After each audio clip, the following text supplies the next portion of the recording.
कक्षा 12वीं विषय गणित इकाई 4 सारणिक। सारणिकों का प्रयोग करके 1, 2 और 3, 6 को मिलाने वाली रेखा का समीकरण ज्ञात करना है। हम मान ले रहे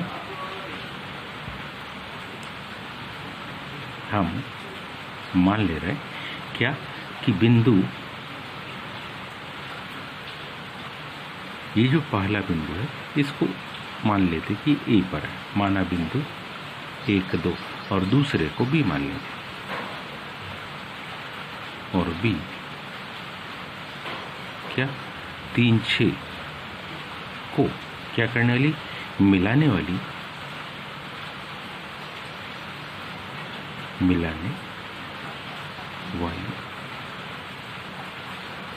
रेखा पर एक बिंदु मान लो, रेखा पर एक क्या बिंदु मान लो P है, जिसको कि हमने कहा है x,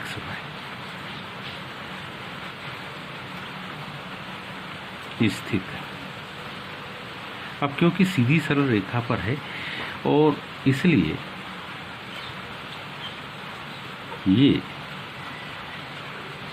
जो उपरोक्त तीनों बिंदु है, यानी कौन कौन से, A, B और P, ये बिंदु एक ही रेखा पर स्थित है, इसलिए ये बिंदु क्या कहलाएंगे, समरेखी बिंदु कहलाएंगे।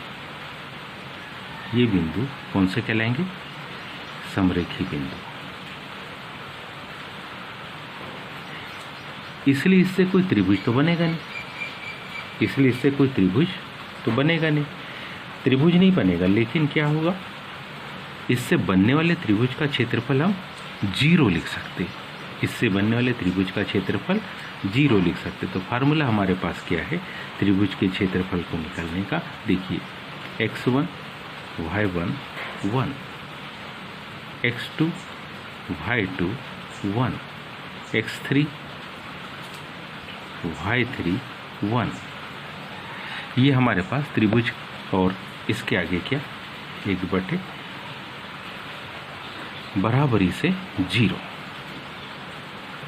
अब ये हमारे पास त्रिभुज के क्षेत्रफल को निकालने का क्या आ गया, फार्मूला। हमने बराबर 0 इसलिए लिखा क्योंकि इससे त्रिभुज नहीं बल्कि इससे सीधी सरल रेखा बन रही। जब इससे एक सीधी सरल रेखा बन रही है तो ऐसी कंडीशन में उसका क्षेत्रफल तो 0 होगा। x1 y1 का मान 1 2, x2 y2 का मान 3 6 और x3 y3 का मान xy रख देंगे। यहाँ पर हमारे पास जो मान है उन मानों को ध्यान से समझो, तो उन मानों को हम रख देंगे यहाँ। जो मान हमारे पास है उसमें हम x1 के स्थान पर 1, y1 के स्थान पर 2, x2 के स्थान पर 3, x2 के स्थान पर 3, किसके, y2 के स्थान पर 6 तथा जो x3 है उसके स्थान पर 1 और जो y3 है उसके स्थान पर y रख देंगे। क्योंकि बाईं तरफ 1/2 है लेकिन दाहिनी तरफ 0 है, तो 2 का गुणा कर देंगे तो ये अगली स्टेप में ये 1/2 समाप्त हो जाएगा। तो आपको x1 यानी क्या मिल गया, 1, y1 यानी क्या मिला, 2, 1, x2 3, y2 6, 1, x3 y3 x और y 1 बराबरी से कितना, 0। अब हम किसी एक पंक्ति या इसके सापेक्ष विस्तार करके इसका हल निकाल सकते हैं। यदि हम किसके, R1 के सापेक्ष विस्तार करें, यानी पहली पंक्ति के सापेक्ष, R1 के सापेक्ष क्या करने पर, विस्तार करने पर। जब हम इसमें R1 के सापेक्ष विस्तार करेंगे यानी पहली पंक्ति के सापेक्ष, तो देखिए पहला अवयव, पहली पंक्ति पहला स्तंभ, ऋण 1 की घात 1 धन 1, ऋण 1 की घात धन 2, ऋण 1 की घात 2 है, इसलिए उत्तर पहले के सापेक्ष धन होता है, 1 के सापेक्ष। ये पंक्ति और ये स्तंभ को छोड़ दो तो बचे अवयव 6 1 y1,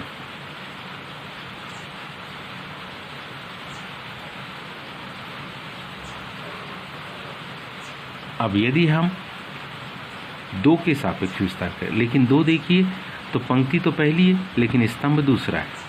ऋण 1 की जो घात बनेगी क्या 2, दूसरे पद के सापेक्ष माइनस साइन आ जाएगा और पंक्ति और स्तंभ को छोड़ देंगे तो अवयव होगा 3 x1, तीसरा +1, स्तंभ और पंक्ति को छोड़ देंगे तो 3 6 और x y बराबरी से कितना 0। अब इस 1 के सापेक्ष जब अपन विस्तार करेंगे तो ये क्या आएगा, ये आ जाएगा 6 y -2, इसके सापेक्ष 3 1 3 x का ऋण 1 धन 1 के सापेक्ष 3 का y से गुना 3 y ऋण 6x बराबरी से कितना 0।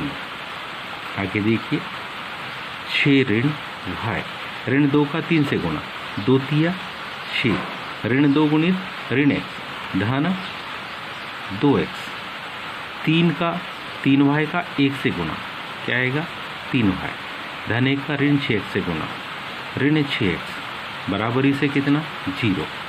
x वाले पदों को ध्यान से देखिए तो 2 है, ऋण 6x धन 2x क्या आएगा ऋण 4x, 3y ऋण y क्या आएगा धन 2y, 6 भी धन है, ये दूसरा 6 ऋणात्मक है बराबरी से कितना 0। यदि अब हम क्या करें y वाले पद को इधर रखें, x वाले पद को उधर भेजें तो ये बन गया 4x, 2 का भाग दे दे तो हमारे पास आ गया y बराबरी से 2x। ये क्या आ गया, ये हमारे पास y बराबरी से 2x यही काहे का अभिष्ट, यही अभिष्ट रेखा का समीकरण है। उम्मीद है ये प्रश्न आपको समझ में आया होगा। आज के लिए इतना ही। शेष कल धन्यवाद।